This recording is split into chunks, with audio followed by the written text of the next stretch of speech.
Austin. Kia ora, welcome to this episode of the Amateur Austenite. I'm Frances Duncan, author, Austenite life coach. My co-host is Rachel Pilwell, book buyer, Austenite, and all-round nerd. Hi. We have a special guest today. Would you like to introduce her, Rachel? This is best friend Amanda, Clueless fan, Rachel fan, and just all-around sweetheart. Oh, that's so nice. So today we are discussing another Emma adaptation. Clueless! Woo! A couple of years ago, I was on a call with one of the Jasna branches, and we were talking about adaptations of Emma, and the majority of them voted that Clueless was the best one. These are hardcore Austen fans, like, oh no, Clueless is the most accurate adaptation of Emma. Okay, cool. So, I was in this camp of, Clueless is the best adaptation for a while. Since doing this podcast where I'm really breaking down Emma bit by bit and rewatching it for this episode, I think I've changed my opinion. You don't think Clueless is the best? I don't think Clueless is the best. Ooh, say more. Okay, I wrote a lot of notes. So how about we first off go with telling people what Clueless is? So it's a movie released in 1995, written and directed by Amy Heckerling, and it's an updated version of Emma. Based in LA in the 90s, and all the kids kind of dress like cartoon characters, and they're very rich and popular. I think that's kind of it. That's kind of the outline. The lead actress playing Cher, which is Emma's character, is Alicia Silverstone, absolute icon and queen.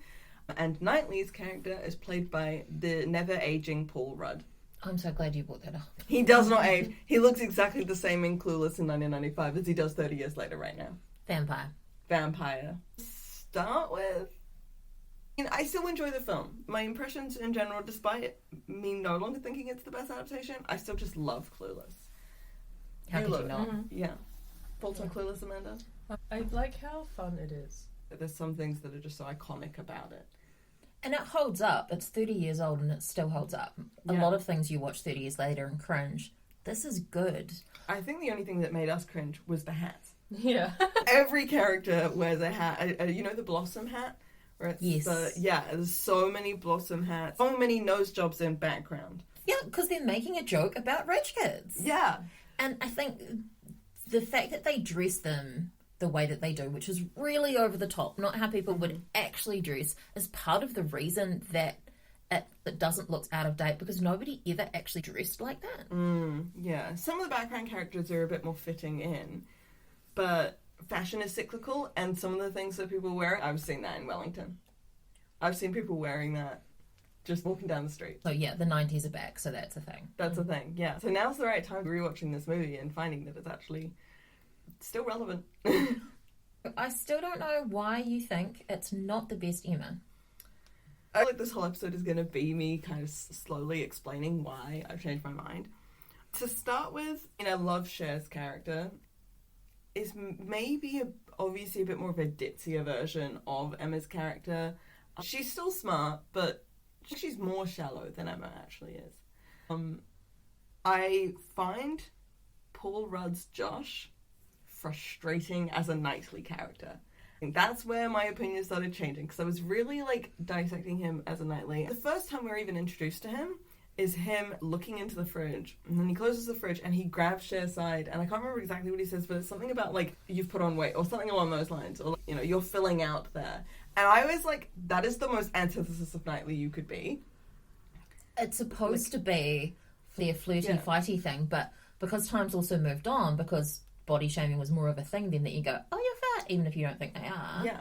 But now you see that and it makes you feel uncomfortable. The other scene with them in the kitchen, he's making a sandwich and telling her that she's treating Ty like a doll because she never had a mother. That is an excellent assessment of Emma. Mm-hmm.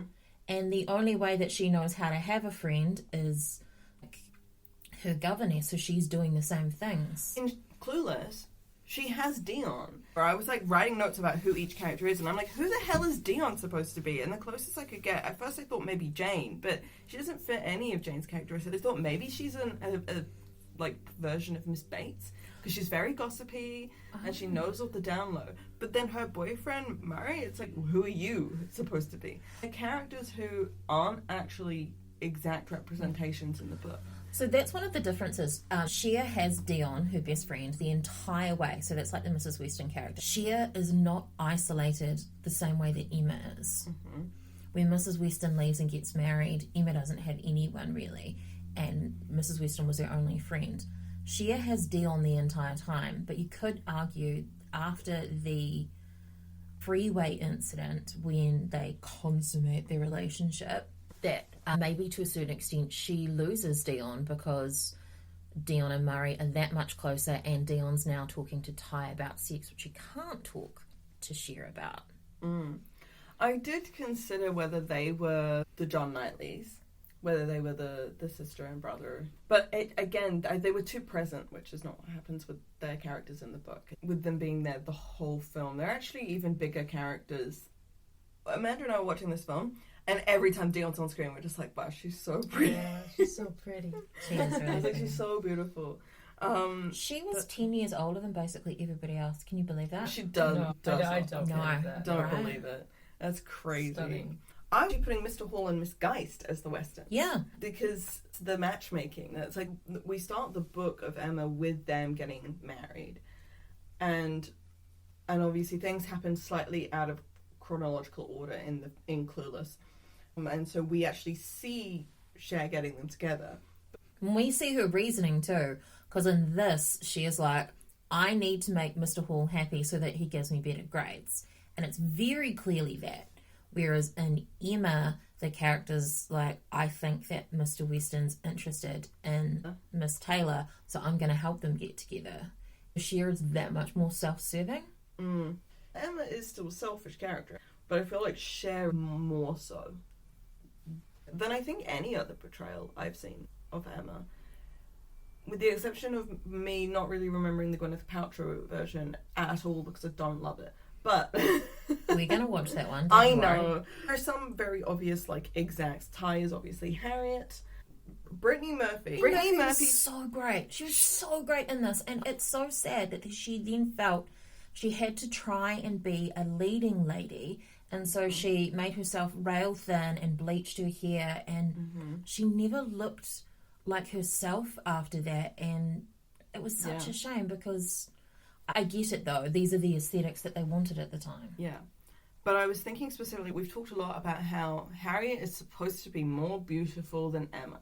And the way that they portray her, Brittany Murphy is a beautiful woman. And she plays a classic Harriet in terms of the kind of more shy, fumbling nature, a bit more bumbly. But she becomes a mean girl when they fight about Josh Knightley later on, which is a scene that doesn't actually happen in the book. There's no confrontation about Harriet liking Knightley. I think they're trying to convey the bit where Harriet's like, no, I think that he does like me. But you're right, there's nothing nasty about it from Harriet's end. No, Harriet is never a mean or rude or nasty character, which Murphy's Ty does become. But regardless, even when they do the glow up of Ty, she is never more beautiful than Alicia Silverstone. They never portray her as more pretty than Cher.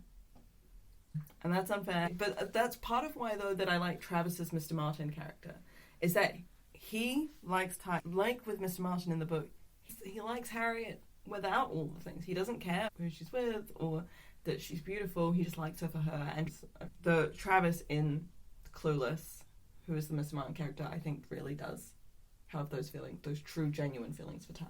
He is a really different character, though, that he's a stoner, and that's why Cher looks down on him, and you can kind of understand that. But then he grows and stuff, whereas Mr. Martin in the novel, there's nothing wrong with him.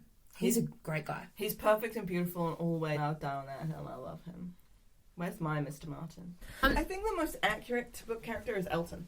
Ooh, except that he has status, and therefore Emma cannot have that internal thought of, no, but I'm above you. Harriet may be beneath you, but I'm above you, and how dare you? But I do love that she says to him, you're snob and a half. Yeah. And he's such a creep. The whole car scene after the party where he's like, oh, I'll drive her home, and he won't let her say no. He's physically grabbing her. Yeah. But then being in the car, and even after she says no and he keeps trying to go at it, it is a more updated version of the carriage scene. I hate that the way the carriage scene was written in the original Austen translates to sexual harassment in the 1990s. And Well, even it is. now. Yeah. It is.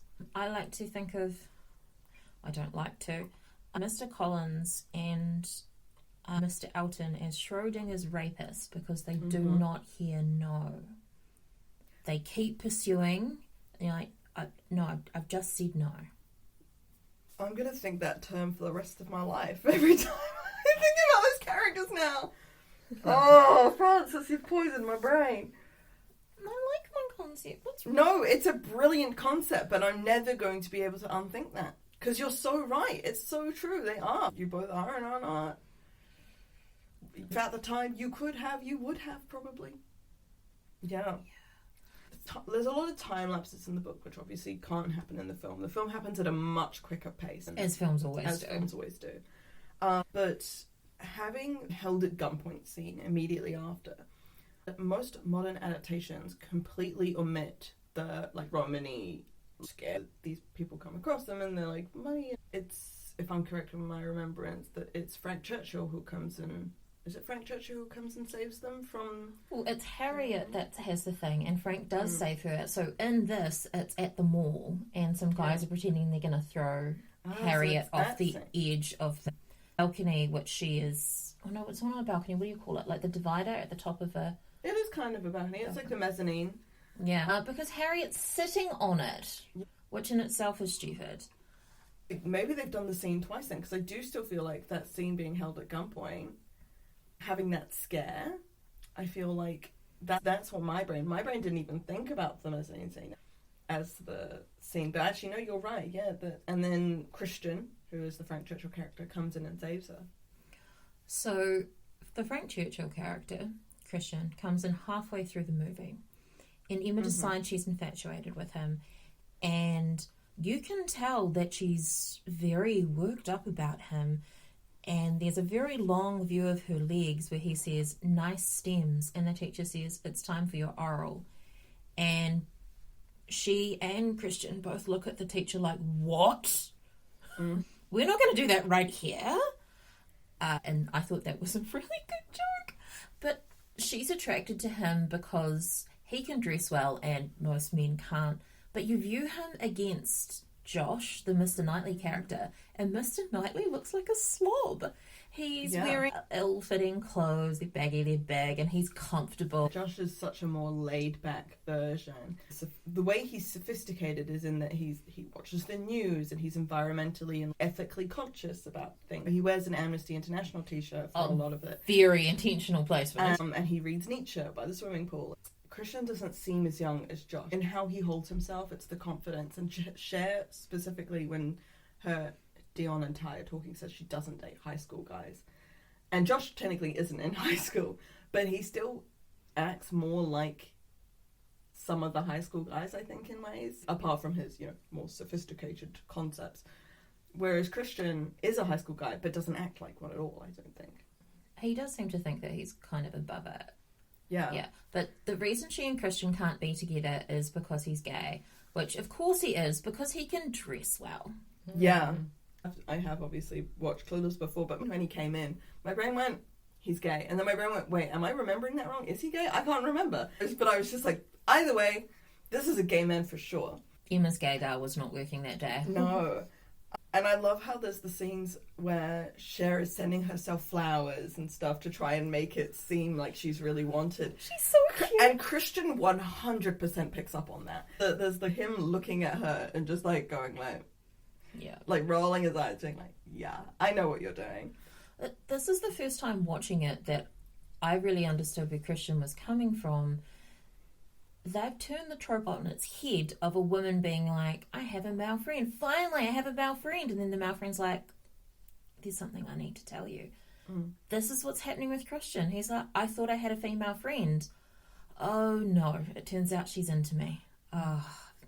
Because her gaydar didn't work. In fairness, she really should have known when he showed up to the house, and the hat that he wears He walked in and I wrote down their hat and underlined it multiple times in my notes because it's so gay.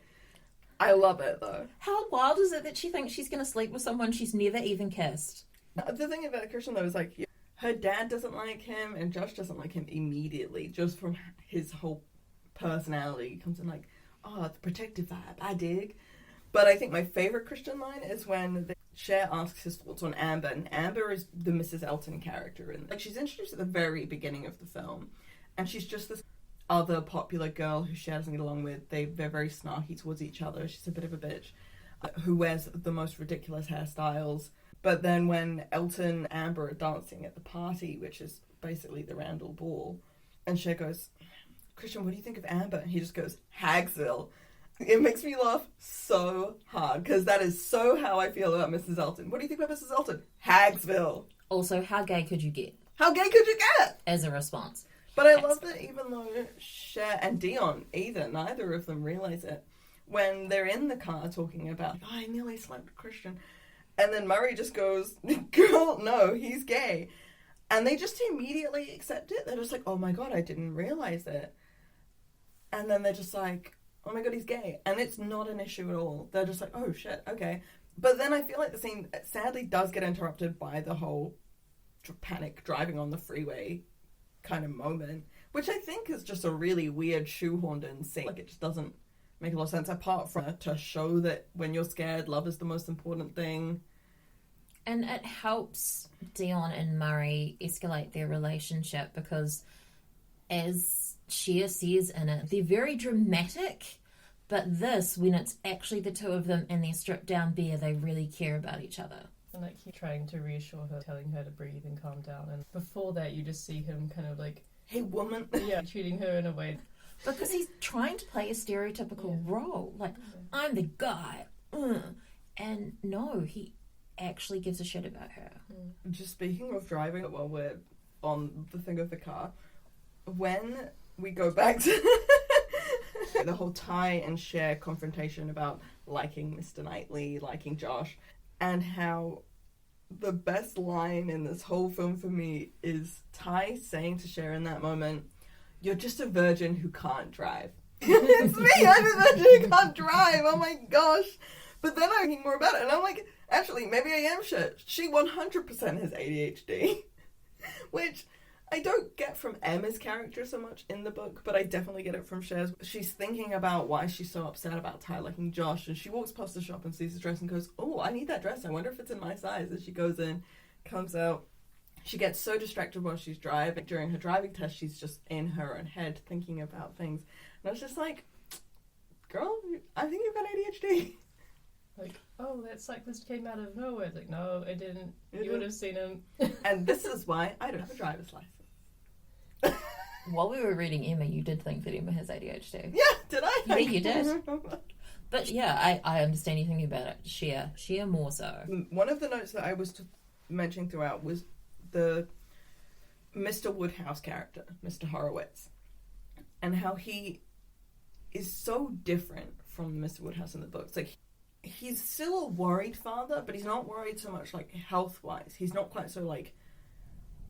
Meek's not quite the word I'm looking for, but so, more internalized, yeah. I watched all the behind-the-scenes stuff before rewatching the movie, and Amy Heckerling specifically wanted someone who would normally play like a mob boss to be Mr. Woodhouse, and that really comes through. And when I watched it again after that, I could see that the way that he talks to people, and he always comes across as kind of angry and scary, and he's so strict. Yeah, like, she's like, he fights with me for free. Other people have to pay $500, and our maid is terrified of him. You literally see the maid running away. Proud criminal father vibes. Yeah. Is that saying that lawyers are criminals? I mean, he could be. He obviously loves his daughter very much. And I love, probably one of my favourite line from him is actually at the very beginning where Cher was like, why is Josh coming over? You were barely married to his mother, and that was 5 years ago. He says, you divorced the wife, not the kids. Yes! And I think it's such a fantastic line and so important. It obviously is partially a way just to kind of make Josh being in the house more understandable. He's there because they still have a relationship. And I was doing the math of actually how old would they have been. Cher is, 15, nearly 16 in this. Ty is definitely 15. I'll be turning 16 in May, and Cher's like, well, as someone who was born in April, I'm older than you. So I'm assuming Cher is also 15.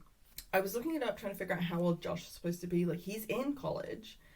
I couldn't tell whether he was first year, but I'm putting him somewhere, like, Google says he's 19, but he's somewhere between 19 and 21. It's quite ambiguous. So say he is 19, 5 years ago when his mother was married to Mr. Horowitz, he would have been 14. Cher was probably then around 11 or 10 or 11. And I felt that they do have a very sibling relationship in their playfulness. It doesn't feel like romantic playfulness to me. It feels like sibling playfulness. Yeah, it's like they never outgrew the she's the annoying younger sister vibe. Yeah, until they want to start hooking up. But after the party where he takes her and Ty home, you can see things have sort of shifted between them. And they're hanging out on the couch together and they're so comfortable. They're not bickering the same way. Mm-hmm. Like how he comes to her rescue after the gunpoint scene where she's got no phone, no money. Elton's ditched her and she needs to get home. And Josh, he's in the middle of hooking up with a girl. Yep. And the phone rings and he answers it, which I'm like, bro, what are you up to? But as soon as he finds out it's Cher and she needs help, he's there. Mm-hmm. The scene prior to them going to the party is her coming down the stairs in this white dress, and you see Josh's face, and he's like, oh shit, I'm attracted to her. This is not good. He's like, wow. And the dad's like, I know what's going on. As Josh is like, I need to go to the party and look after her because that guy sucks. And dad's like, yeah, that's what's going on right now. Yeah, Josh is jealous of Christian. I should go to the party and look after her. And the dad's just like, yeah. And the look he has specifically is like, I want them together. I want to get my kids together. I didn't divorce them. I didn't divorce my son. He's still my son. But this is my daughter and I want to get them together. And that's always the most problematic thing with Clueless. Because they're step-siblings. Anyone who's ever watched Clueless will always know that is the most controversial part of Clueless as a whole, is that they are step-siblings. And despite the divorce, and we don't know how long the parents were married for, it genuinely could have been like 6 months. It's the US, you could get married and divorced within a 72-hour period, as Kim Kardashian shows us. But they still have enough of a relationship that they do have that sibling playfulness at the beginning of the film. It is a bit weird. But at least they have a much smaller age gap than Emma and Knightley. At least Josh wasn't 16 when she was born. Yeah. See, I've always, in my head, had him at 18 and her at 16, and then it wasn't as creepy. But you're right, she's only 15. She's 15. And he's at least 18. At 15, you should not be dating someone that much older than you. Yeah. Yeah. This is a man who is almost not a teenager, if he is at all. Because I'm not convinced he's only in his first year of university. Like, he could be in his second. He just has more of a confidence that I at least didn't feel when I was in my first year of university. He just gives me, like, slightly older than 18 vibes, 19, 20. But it's enough of a difference that y'all should maybe not do this.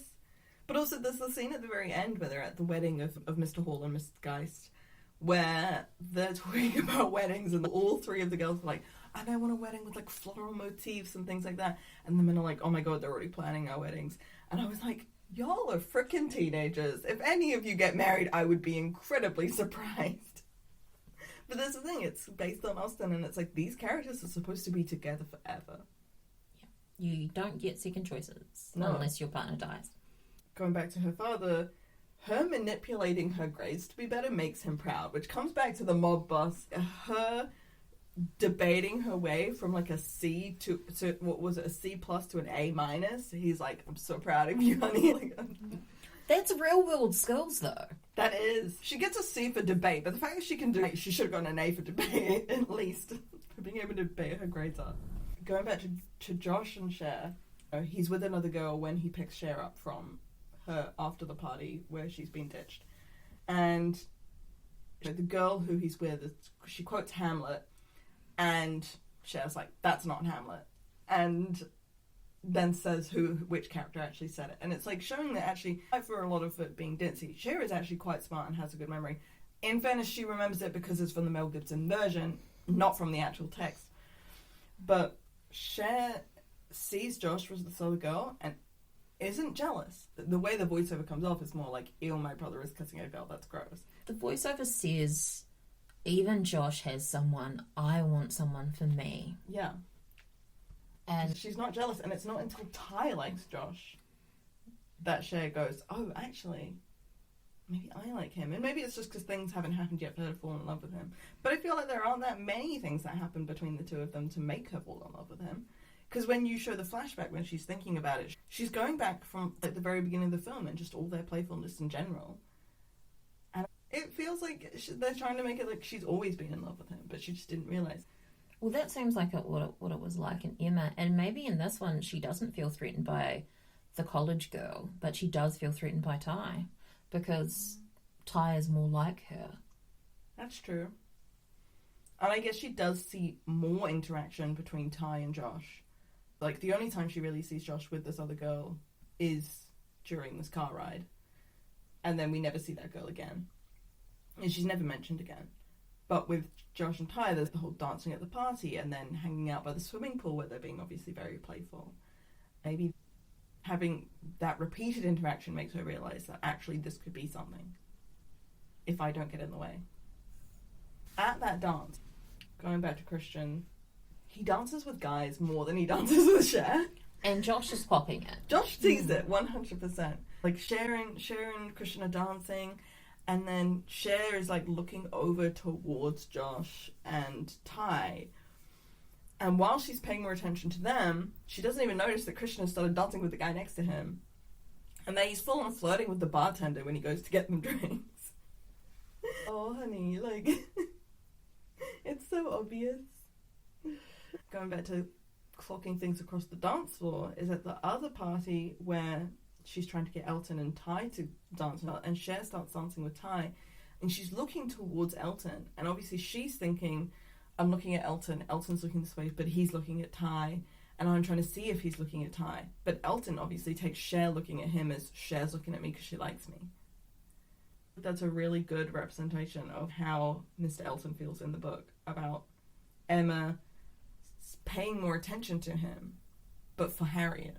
Like, they did a really good job of getting it across. And also Cher taking pictures of Ty and Elton wanting a copy and putting it in his locker is the exact equivalent of the whole painting, Emma's painting of Harriet and Elton wanting it, or getting it framed. Yeah. It's not that I have a photo of Ty, I have the photo you took. Yeah. And that's where it comes. It makes more sense with the painting than it does, I think, with the photo. Yeah. Yeah. There's a bit more care because he puts it up in his locker so he sees it all the time. What Elton does in getting it framed is an act of service. It's like a love via an act of service of going to get it framed. Travis is such a sweet character. When he's at the party, he's very concerned. Oh, is she okay? Oh, I don't want to leave yet. Oh, okay, you're literally pushing me away. And he just like, yeah, I just really like him. And I also think that the actor has a very nice smile as well. Yeah. Yeah. Bracken Meyer, that's the actor who plays Travis, and he really is just such a sweetheart. Like, it's so sad when Ty does become a mean girl later on. It's like, don't the stoners go hang out on that grassy knoll over there? And I'm just like, stop being mean to him, he's so beautiful and sweet. He might be like a stoner skateboard dude, but he's got this joy within him and there's just this nice energy. Yeah. Yeah, it's a shame that he gets kind of discounted because of his status as a stoner skater boy. Yeah. And then it's not until he stops being a stoner going through a 12-step program at the end. Oh, he's working on himself or whatever, unless he's now more worthy. But I think he is just such a genuine character that he's always kind of worthy. Yeah. Anyway. Adding to that, I think it's really cool that he then recognized, like, oh, I feel like I have this problem within myself and I want to work on that, because a lot of people don't. Yeah. You know? At the end, when he's trying to work on himself, he comes to Cher and apologizes about spilling beer on her shoes at the party.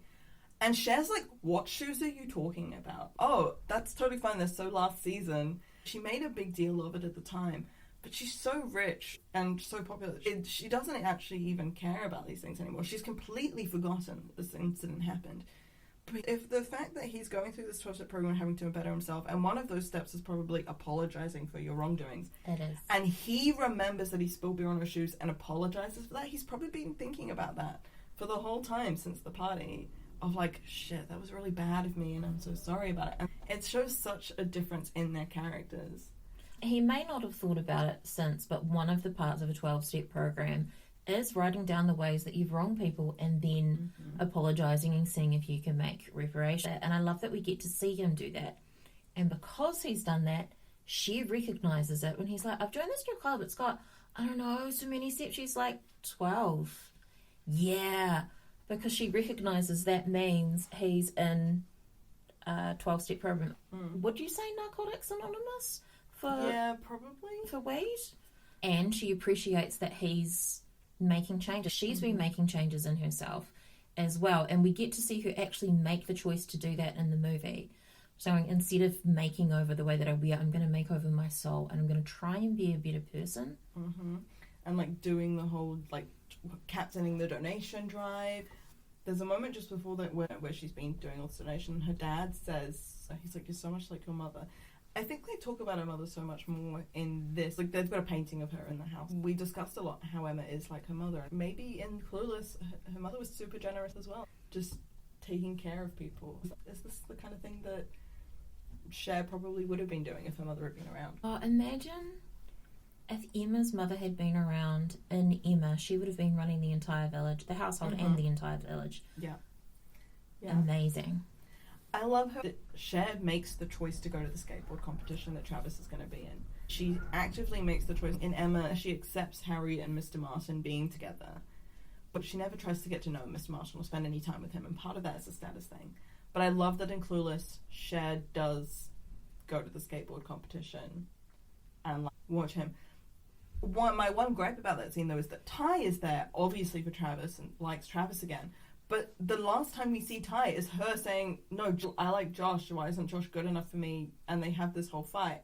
Okay, so between that fight and now, Ty has stopped liking Josh, gone back to who she was before that, and now likes Travis again. And there's no catalyst for any of it, except for their slight fight. What happened? Why did you change back, apart from this argument that you had? Just watching it from the perspective of someone who hasn't like, analysed Emma or anything, I'm familiar with it, but I'm not as familiar as you two. It does feel kind of shoehorned in at the end. The first time I watched it, and you know, not knowing that it was an adaptation or anything, the kiss at the end, I was like, whoa, what's going on? Because the whole time I'm like, oh yeah, these two are siblings. And something like that. And it's with the switch as well. I guess maybe they ran out of time to like develop that a bit more. Yeah. That's one of the constraints of film. Because Josh takes a huge risk by just kissing her. They don't talk about it. That's huge. Yeah. Kissing in Clueless is the equivalent of a proposal in Emma. Basically, anytime there's a proposal scene, it's actually one of the characters kissing the other one. And I feel like Josh kissing Cher is the equivalent of that scene. It does just come out of like, hang on, what the hell? Like, him kissing her first, and then the pull apart of like, oh my god, was that okay? And then them going back to it, and I'm still just like, okay, you guys are going together, sure. It does just feel so quick. The pacing just really speeds up right at the end. Because Josh spends all his time at the house, you never see him at the dorms. There is no discussion of where are we gonna live, or I can't leave my father, because she's still a teenager and he lives with them half the time anyway. He's got his own room at the house and stuff as well.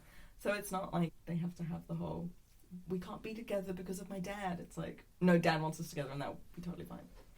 I did notice it was kind of cool. I didn't know if this was like a thing at the time because I wasn't alive in 1995. Neither was I, young babies. We were born 2 years later. I noticed they did do kind of a lot of like vampire line clothing. I thought like maybe that's a little nod. I think it was. I noticed that too. Yeah, specifically you pointed this out to me, is the green dress that Cher wears to the mall during the scene with Christian and Empire waistline, skirt just covering her ass. Yeah. Like perfect blend of the two. Yeah, it's really great that they had those little nods in there through the fashion. I think I must have seen Clueless like a dozen times before I realised it was an adaptation of Emma. And I'm sure so many other people still don't realise it's an adaptation of Emma. But it's one of those films that there's so many subtle nods throughout that it just does a good job. And you know what? Maybe I've changed my mind while we've been discussing it. Maybe I do like it. Maybe I do. But I do think it is a good adaptation. I feel like that's maybe a good place to end. Yeah. You know what? I renege myself. It's a great film. Rachel has argued herself back to... That's what I'm good at. I'm debating. Do I get an A+ for debate with myself? And that's our discussion of Clueless, modern adaptation of Emma. If you were born before 1995, you may have seen it. If you haven't, go watch it. It's really good. It holds up really good, even though it's 30 years old. I've been Frances Duncan. This has been Rachel Pilwa and Amanda. Thank you for listening, and we wish you happy watching.